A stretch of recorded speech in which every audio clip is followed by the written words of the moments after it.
ಇವತ್ತಿನ ರೆಸಿಪಿ ತುಂಬಾ normal, but ಅದನ್ನ ಇನ್ನಷ್ಟು ಹೆಲ್ತಿಯಾಗಿ ಮೊರಿಂಗಾ ಲೀವ್ಸು ಅಥವಾ ಮೊರಿಂಗಾ ಪೌಡರ್ನ ಬಳಸ್ಕೊಂಡು ರವೆ ಕಿಚಡಿ ಮಾಡ್ಕೊಳ್ಳೋಂಥ ಒಂದು ವಿಧಾನ ತೊಗೊಂಡಿದ್ದೀನಿ. ವೆಲ್ಕಮ್ ಬ್ಯಾಕ್ ಟು ಒನಿ ಹೋಮ್ ಕುಕಿಂಗ್ ಚಾನಲ್. ನಾನು ನಿಮ್ಮ ಅನಿತಾ.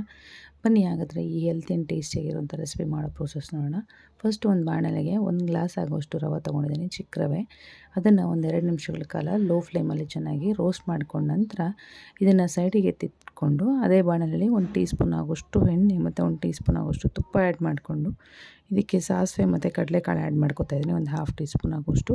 ಇದೆಲ್ಲ ಸ್ವಲ್ಪ ಫ್ರೈ ಆದ ನಂತರ ಇದಕ್ಕೆ ಸ್ವಲ್ಪ ಕರಿಬೇವೆಲೆ ಮತ್ತು ಒಂದರಿಂದ ಒಂದು 2-3 ಹಸಿಮೆಣ್ಸಿನ್ಕಾಯಿ ಕಟ್ ಮಾಡ್ಕೊಂಡು ಆ್ಯಡ್ ಮಾಡಿಕೊಂಡು ಫ್ರೈ ಮಾಡ್ಕೊಂಡ ನಂತರ ಇದಕ್ಕೆ ಒಂದು ಚಿಕ್ಕದು ಈರುಳ್ಳಿ ಮತ್ತು ಒಂದು ಅರ್ಧ ಕ್ಯಾಪ್ಸಿಕಮು, ಒಂದು ಅರ್ಧ ಕ್ಯಾರೆಟು, ಒಂದು ಸ್ವಲ್ಪ ಬಟಾಣಿ, ಹಸಿ ಬಟಾಣಿ ಮತ್ತು ಒಂದು ಟೊಮೊಟೊ, ರುಚಿಗೆ ಬೇಕಾದಷ್ಟು ಉಪ್ಪು ಮತ್ತು ಒಂದು 1/4 ಟೀ ಸ್ಪೂನ್ ಆಗುವಷ್ಟು ಅರಿಶಿನ ಪುಡಿ ಆ್ಯಡ್ ಮಾಡಿಕೊಂಡು ಚೆನ್ನಾಗೆಲ್ಲ ಮಿಕ್ಸ್ ಮಾಡಿಕೊಂಡು ಈ ವೆಜ್ಜೀಸ್ ಎಲ್ಲ ಚೆನ್ನಾಗಿ ಬೇಯೋವರೆಗೂ ಮುಚ್ಚಿಬಿಟ್ಟು ಒಂದು 8-10 ನಿಮಿಷ ಚೆನ್ನಾಗಿ ಬೇಯಿಸ್ಕೋಬೇಕಾಗತ್ತೆ. ಟೈಮಿಂಗ್ ನೋಡ್ಕೊಬೇಡಿ, ವೆಜ್ಜೀಸ್ ಚೆನ್ನಾಗಿ ಬೇಯೋವರೆಗೂ ಬೇಯಿಸ್ಕೋಬೇಕಾಗುತ್ತೆ. ಬೇಕು ಅಂದರೆ ಒಂದು ಸ್ವಲ್ಪ ನೀರು ಕೂಡ ಆ್ಯಡ್ ಮಾಡ್ಕೊಳ್ಳಿ.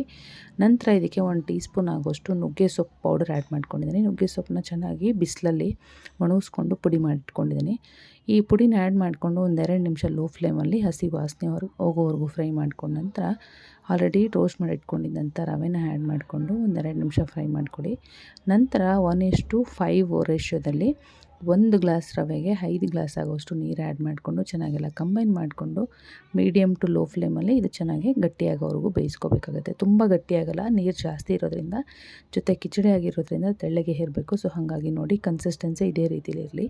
ಕೊನೆಯದಾಗಿ ಒಂದು ಸ್ವಲ್ಪ ಕೊತ್ತಂಬರಿ ಸೊಪ್ಪು ಆ್ಯಡ್ ಮಾಡಿಕೊಂಡು ಚೆನ್ನಾಗೆಲ್ಲ ಮಿಕ್ಸ್ ಮಾಡಿಕೊಂಡು ಒಂದು 2 ನಿಮಿಷ ಮುಚ್ಚಿ ಫ್ಲೇಮ್ನ ಆಫ್ ಮಾಡಿಕೊಂಡ್ರೆ ನೋಡಿ, ತುಂಬಾ ಟೇಸ್ಟಿಯಾಗಿರೋವಂಥ ಮೊರಿಂಗಾ ರವೆ ಕಿಚಡಿ ರೆಡಿ ಆಯಿತು. ನಿಮಗೆ ಮೊರಿಂಗಾ ಲೀವ್ಸ್ ಪೌಡರ್ ಸಿಕ್ಕಿಲ್ಲ ಅಂತಂದರೆ ಬರೀ ರವೆಯಿಂದ ಕೂಡ ಮಾಡ್ಕೋಬೋದು. ಈ ಸಿಂಪಲ್ ರೆಸಿಪಿ ಯೂಸ್ ಆಗಿದೆ ಅಂತ ಅನ್ಕೋತೀನಿ. Thank you.